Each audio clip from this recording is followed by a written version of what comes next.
तो सुनाओ तानी जी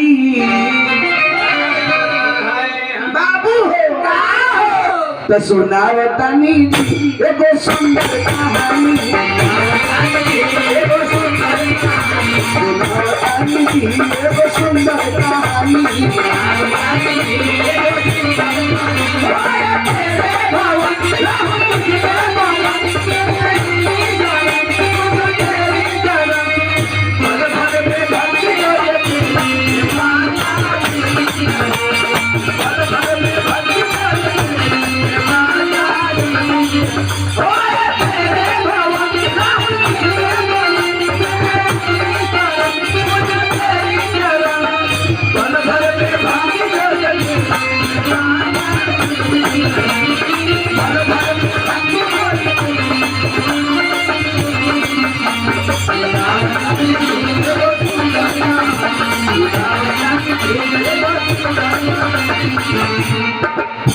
हनुमान अंक में पढ़ले बानी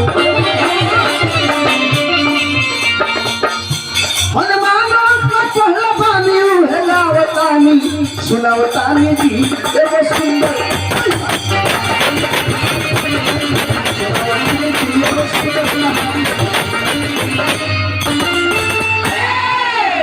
दरोगा जी जय गुरुदेव शाकाहारी स्टोर के तरफ से 51 रुपए का पुरस्कार मिलल।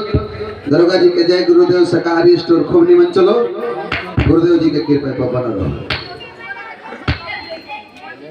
रौरा सब एक छैला जी सुनौनी हो दुर्गा सुर नाम के एगो राक्षस रहे शंकर भगवान के पूजा कइलस भगवान आशीर्वाद दे दहनी तब आशीर्वाद का मांगलस कि जेकरा मुड़ी पर हाथ धरी में जोर के लोग भस्म हो जाए तब से भाषण शुरू कर नाम करो आशीर्वाद पा के जब चलो रहे फिर चचिया लगल भैया नारद भगवान से भेंट भइल तो नारद जी के कहलो जे तोहरे के जरा दे ए जी गीत बहुत सुंदर कलाकार शिवान जी का ज्ञान बंसान व्यास रामशंकर यादव जी आ गीत लिखल छगर बाबा के हो हनुमान उत्पत्ति हनुमान जन्म के कथा बीसरी से रामशंकर चचा गोले बनी ओय में एजी एगो गीत गोले बनू है अरे बड़ी मौका से बाबा अरे भेटा गइल बड़ी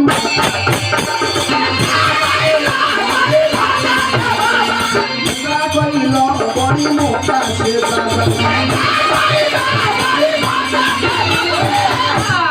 रिया वस्त्रालय एंड लेडीज फैशन पता सब्जी मंडी रोड आवे गोपालगंज सभी प्रकार के वाराणसी साड़ी कढ़ाई प्रिंट सिल्क लहंगा एवं डिजाइनर साड़ियां सूट कुर्ती इत्यादि के विक्रेता प्रोप्राइटर सुशील कुमार जी की तरफ से बहुत बहुत पुरस्कार 51 लाख का भंडार ऊपर और दुकान धक्का धक चलो मैंने का बड़ा धनी रोगा धरती में दी है ना ये से सुना तरीका बड़ी मौका से बाबा भेंटा गइलो भाषण शुरू कलस कि नारद जी अब वरदान हमरा मिलल हो हमरा वरदान ही मिलल बा कि जेकरा मुड़ी पर हाथ धो दे मुंह जोड़ के राखो जे है आ तू बहनी तोहरे पर बनाए आ बड़ी भाग से भेटाई बड़ो तोहरे मुड़िया पर हाथ धरे आ चेक कर तनी की जोरो तरो की न खोजरो नारद जी कहले कि त गबड़ा ये दे हमरे ई त मुड़ी पर हाथ धरे तो हम ही जोर के राखो जाए तो कहले कि जेकर हथियार हो करे परिवार करे दो समझा कहले कि मूर्ख हो भोला बाबा गांजा जब पी के तरह के कह देलो ये साज बके झूठ बजा के पहले उनका मुड़िए पर हाथ धरो जरो तरह की नखन जरो तुम लोग चेकिंग होई अब चेकिंग हमरा ऐसा हो न देखो हमरा ऐसा नारद मुनि पकड़ वो चेकिंग होता है उल्टा सीधा पड़ा दे हेलो धुआं ही बंद कर दिया धुआं तो हवन में बहुत देना पड़ा तने माचिस मार दे शंकर भगवान के लगे जब भस्म सुरगोइल हाथ बढ़ौले बा शंकर जी कहने की का रे तो कहता कि पहले चेकिंग करम निमन वरदान देला बड़ो किना अब भोला बाबा कहले क्या है बा ये तो हमारे बाप बा तक आओ तो ऊपर से कभी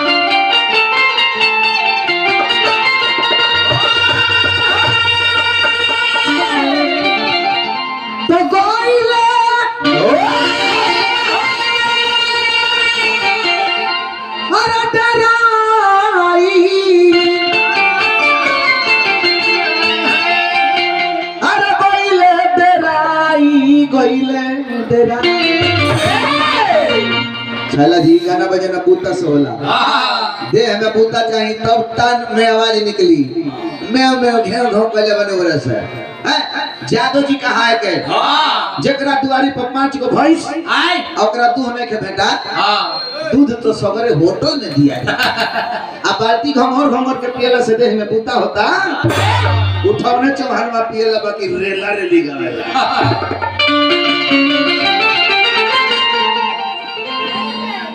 बबुआ बताइले डराई कोइले डराई कोइले डराई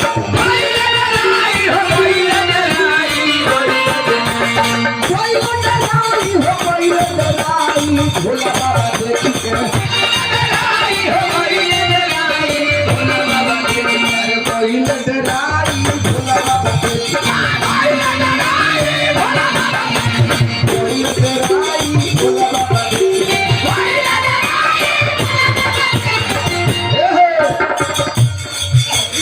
हसम असुरवा जे हाथवा पर असुरवा जे हाथवा हसम असुरवा जे हाथवा हाथ बढ़ल बा भोला बाबा त्रिशूल लेके डमरू भाग रहल बा। ए बबुआ डोली है बाकी काहे न करल डोली है बाकी काहे न करल बीठ डोलल बा बबुआ कितिया छोरो बाबा कलम से लिखाई भोला बाबा दे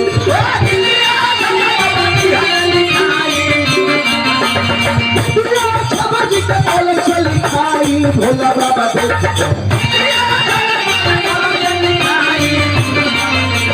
गोइले डराई भोला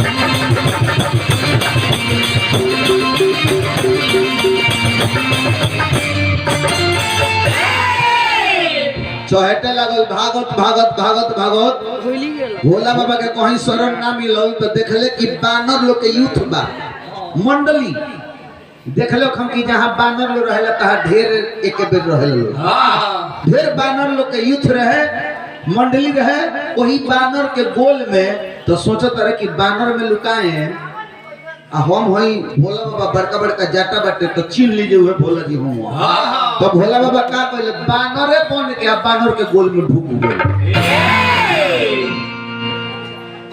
अब जाके लगवा कहता हम जानत नहीं तू है जी बाड़ो हम जानता नहीं है जी तू बाड़ो यही बानर लोग के गोल में ढुकलो हो हम इहो जानत नहीं जे तू बानर बन गइल हो आ लेकिन यदि हम हिलम डोलम ना तरह के बिना जरोले जाम ना काहे कि तू ही वरदान देले बड़ो जे हाथ धरम तो जर जाई त चेकिंग करम आ जले तू भेटै बना तो ले इसे हम टॉस मस ने की हो सको पैसा भोला बाबा के फेर में डाल देले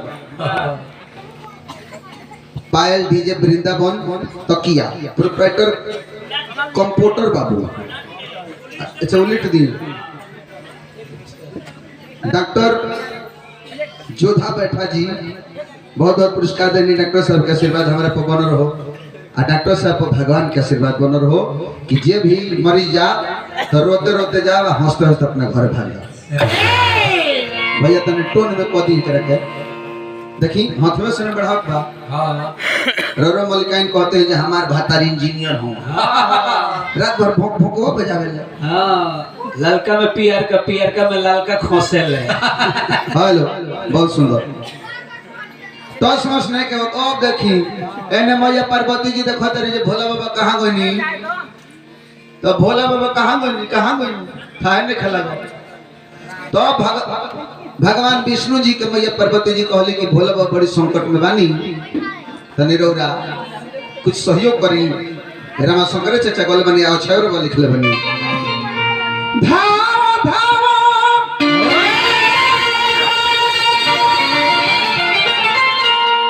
तनी में डांस देखावे को अरे लक्ष्मी के सैया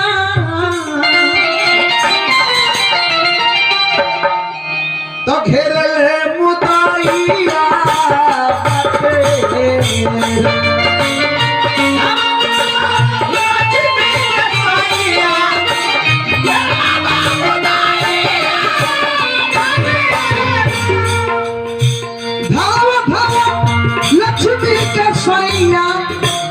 घेरल मुदैया बाटे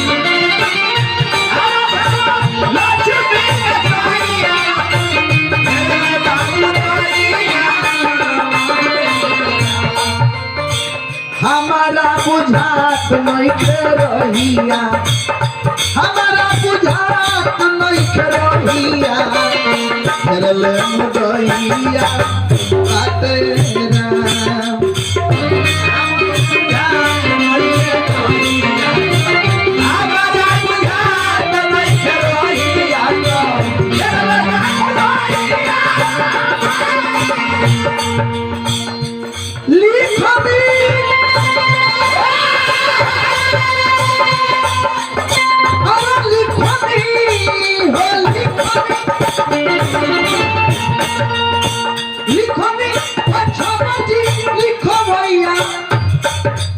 बहुत अरे तंग मारो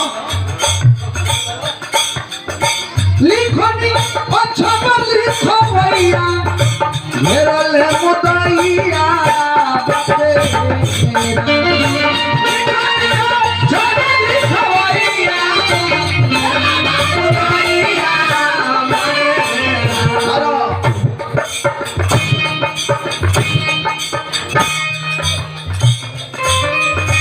गावे चौहाना गोवैया अरे गावे चौहाना गोवैया चलो तनी चौगुन में तनी नौ से बाजी तरो सब सुनो तो गावे अरे चौहाना गोवैया तो घेरले मुदैया अरे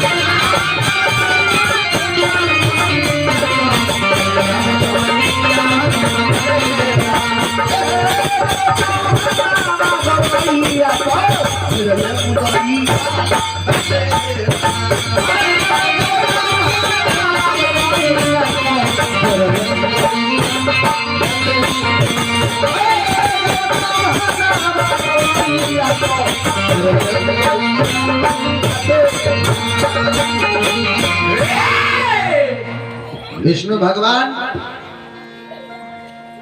गोइनी पार्वती मैया के बात सुन के विष्णु भगवान पहुंचल बनी तो अब सुनो एगो बात ही छोड़ दल एगो बात छोड़ दल है शंकर भगवान पूछनी की का करबो करबो का तो कहला जे तारे के जरा दे मैं पार्वती से बियाह कर ले और सुनी यह मैया पार्वती जी बतौली कि शंकर भगवान के जरा के राह को के हमने से बियाह करे के चाहता वरदान शंकर भगवान रहनी आ वहीं के फेर में डाले के चाहता आ उनके मेहरारू होथिया के फेर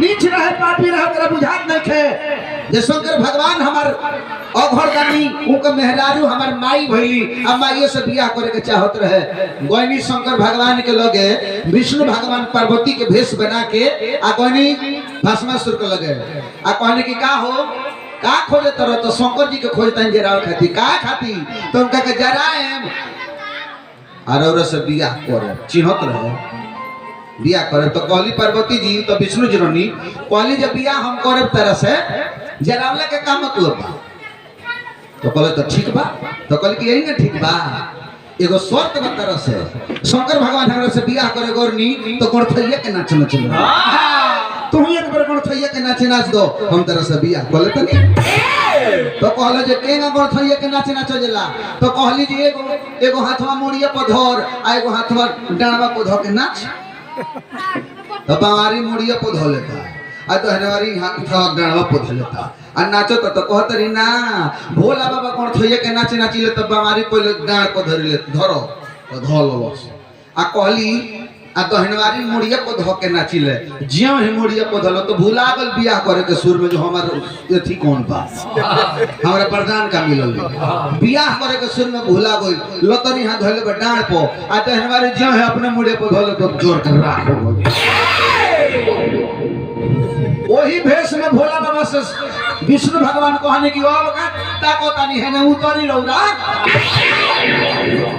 कॉलेज ना रे बाप हो बाप तो जरा के राखो दी हमरा विष्णु जी कहनी कि ना उतरी न ओकरे को हम जरा देनी वो राख हो गल बा। तब भोला बाबा कहनी कि केगा, तो विष्णु भगवान कहनी कि पार्वती के भेष ध के जरा दनी हो। तो भोला बाबा कहनी कि रौरा पार्वती के भेष दे। तो हाँ जी हम ना माने, रौरा फिर पार्वती बन के दिखाई।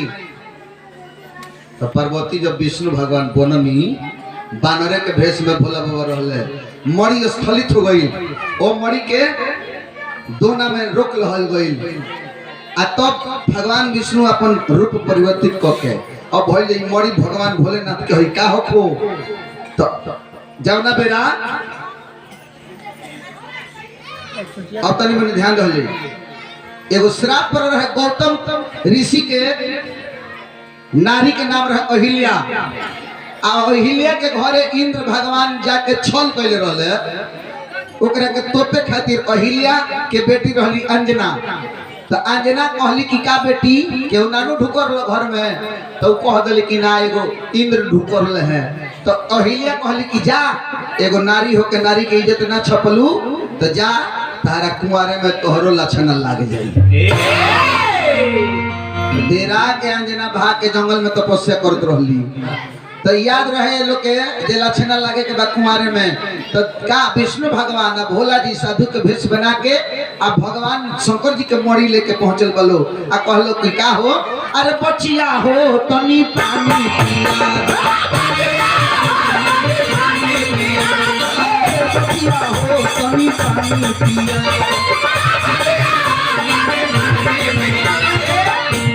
पानी ले कहली अंजना। तो कहलो कि गुरमुख भइल बनू। तो कहली कि ना ये जंगल में कहाँ हमरा केहू साधु संत बाजे गुरमुख हो की। कहलो जे पानी ना पियम सन बिना गुरमुख भइले। तो कहली कि रोरल के नीमन, अब रोरल वाला नीमन हमरा कहाँ केहू गुरु भेटाई। हां गुरमुख क दिलो। तो ए जी चाल चल दहलो शंकर भगवान के मणि के अंजना के कान पर ध के पतई पर फूकल गई। आ फूक के द्वारा उनका पेट में पहुंचा दो। अंजना बुझ गई कि हमारे संग छल हो गई।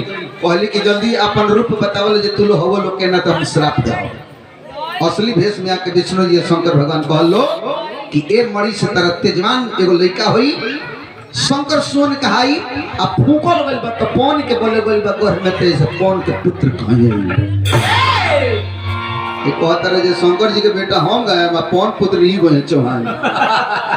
शंकर सुवन केसरी नंदन तेज प्रताप महाजन मंदन।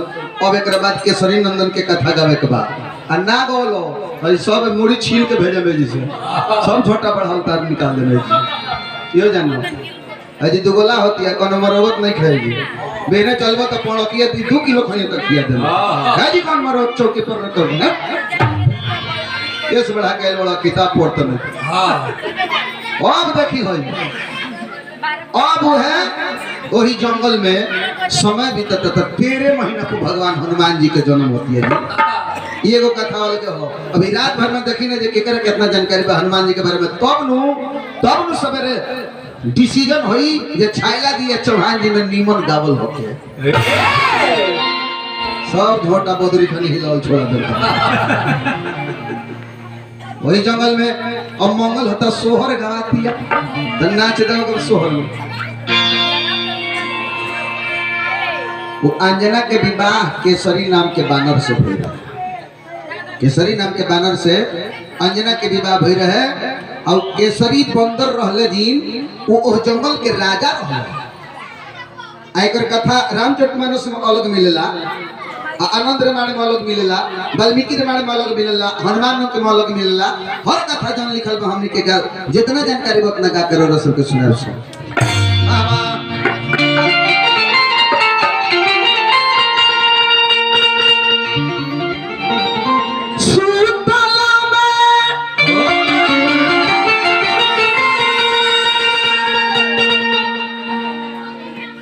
रंजन भैया तने धुआं जानता बनी आवाज बैठा दी आधा खत्म कर दो।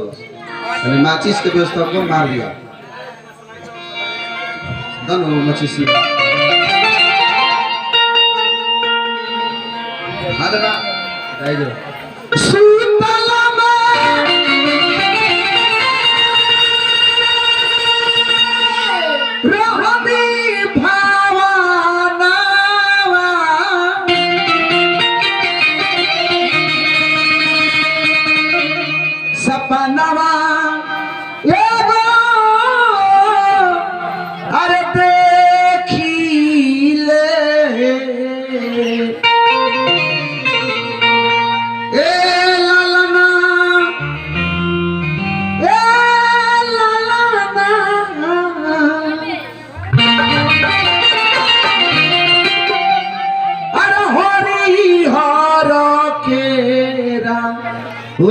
के गाछो अंगनवा के लावे लागे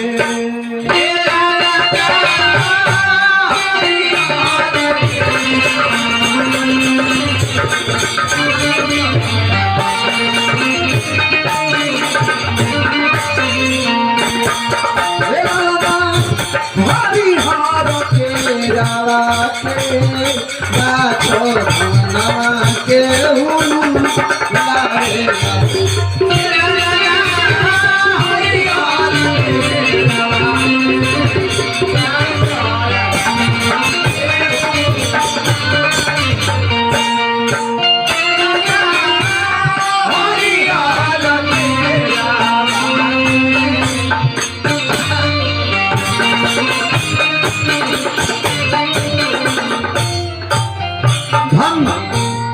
वृंदावन तकिया ये दरबार माई के स्थान हनुमान जी के दरबार लागल बा एमे सोहर होता सोहर में मोहर लुटावल जाला हनुमान जी के सोहर गवातिया रौरा सब के जितने श्रद्धा होके 1 रुपया 2 रुपया 5 रुपया जौने श्रद्धा होके हनुमान जी के जन्म भइल बा और सोहर गवा रहल बा एमे कुछ दान पुण्य करे के चाहिए सोहर पर मोहर देके चाहिए हमारे प्रमोद भैया बहुत बहुत पुरस्कार दिल बनी सोहर पर मोहर भेजल बनी प्रमोद भाई के घरे भी सोहर मंगल हो हमने क्या के गाय सो तो छैला जी कहत रहे जे हम प्रमोद भाई के संग सियान भनी सो एक संग मोछ इहो के नाय रहे तो हमरो नाय रहे प्रमोद भैया अब छैला जी के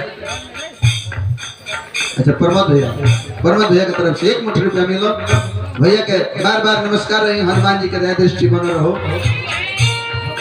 छोटू माझी जी की तरफ से हनुमान जी के सोहर में मोहर लुटौनी प्रमोद भैया भी सोहर में मोहर लुटौनी रौरा घर के बाल बच्चा के जय जयकार बा प्रदीप यादव जी के भी तरफ से बहुत बहुत सोहर में मोहर मिलल बा श्रद्धा प्रेम के जय जयकार रही माई महिलवा तेरा के खूंट में रुपया बांध के लिया ले सोहर में पैसा देवे खातिर तो रौरा ले लिया ले कम करते तुम लुटा देंगे वाह वाह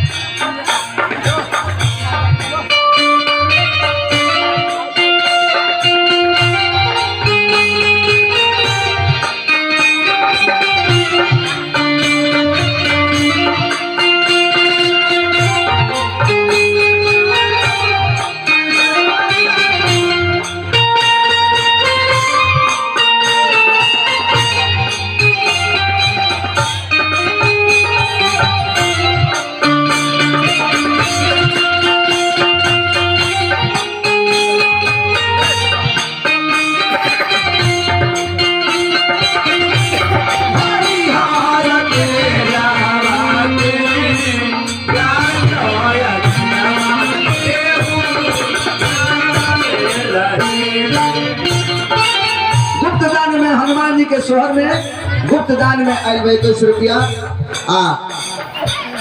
रमेश यादव जी चलिए हमारा Radha Rani Vastralaya Ramesh Kumar and sons lehenga ladies suit fancy sari shirt pant का कपड़ा उचित मूल्य पर मिलता है रौरा सब पहुंची काल है ओपनिंग ये दुकान के शुभारंभ बा चलिए भैया की तरफ से बहुत बहुत पुरस्कार अच्छा चाचा जी बहुत बहुत पुरस्कार देनी राधा रानी जन वस्त्रालय वाले नाम पर बहुत बहुत पुरस्कार मिलो दुकान बन रहो चकाचक चमक रहो साउंड वाला भैया बहुत बहुत पुरस्कार दिल बनी रो घरे सोहर मंगल होता जंगल में मंगल मानाइले बबुआ के लाइले बबुआ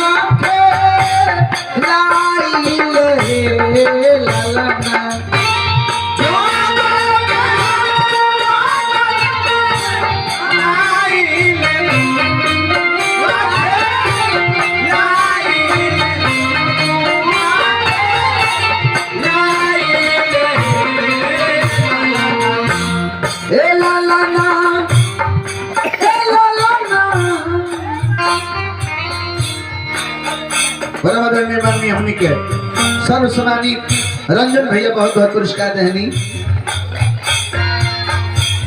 विनोबा बाबू आदित्य बाबू के तरफ से दोनों बाबू लोग के तरफ से हनुमान जी के सोहर में मोहर मिलो। बाबू लोग जुग जुग जियत रही। रंजन भैया हनुमान जी के सोहर में मोहर लुटौले बनी। बाल परिवार के जय जयकार रही। गांव जवार के बबुआ बबनी लोग जुग जुग जियत रही। हनुमान जी के कृपा प्रदान हो। हम हनुमान जी से बार बार निहरा करो। ए लाला ना रामा जी चाचा जी बहुत बहुत पुरस्कार में हनी। हनुमान जी के सोहर में मोहर लुटौनी। इन्हों के घर के बबुआ बबनी के जय जयकार बा। ए लाला ना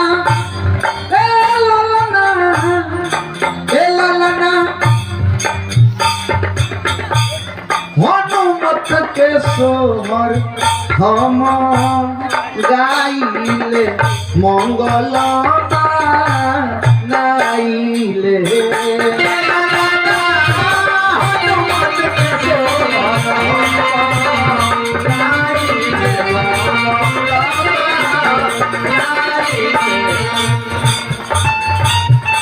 ऋषि जायसवाल जी हनुमान जी के दरबार में हजारों हजार पुरस्कार दिल बनी। पल्लवी बनी हनुमान जी के सोहर में मोहर लुटौले बनी। ऋषि जायसवाल जी भी हजारों हजार हनुमान जी के दरबार में मोहर लुटौनी। जय हो बना रही लोग।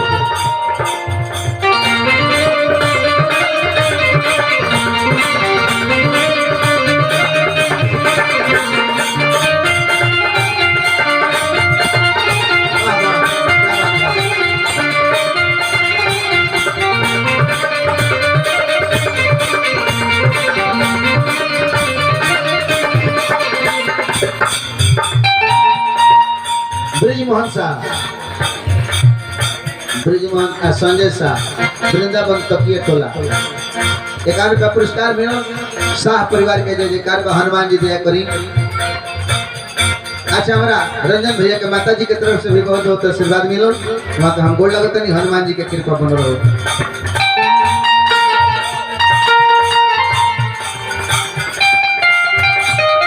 अरे जिया नचनिया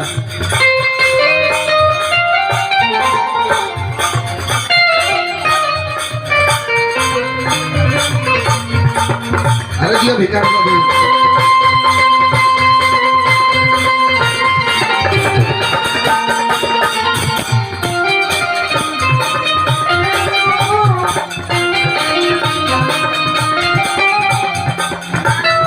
धन हरि गांव वृंदावन तकिया टोला। वकील यादव वृंदावन वकील यादव जी हनुमान जी का नाम दृष्टि बना चाचा बना रही। शुभम बाबू के माता जी की तरफ से पुरस्कार का शुभम बाबू जी जीत रही। आज वीरेंद्र सोहर गावे ले गाई के सुनावे ले ललना। आज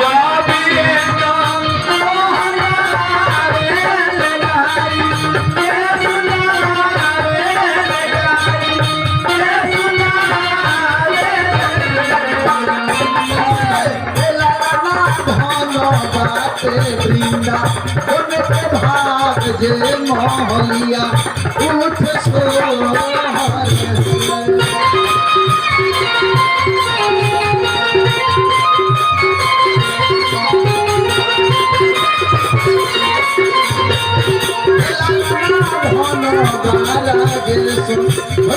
भाग जे मोहलिया उठ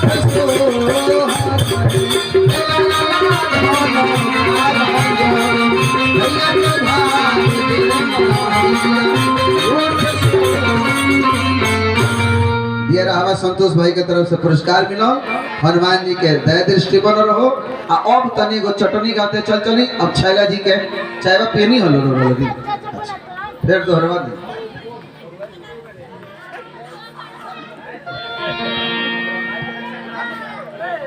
हाँ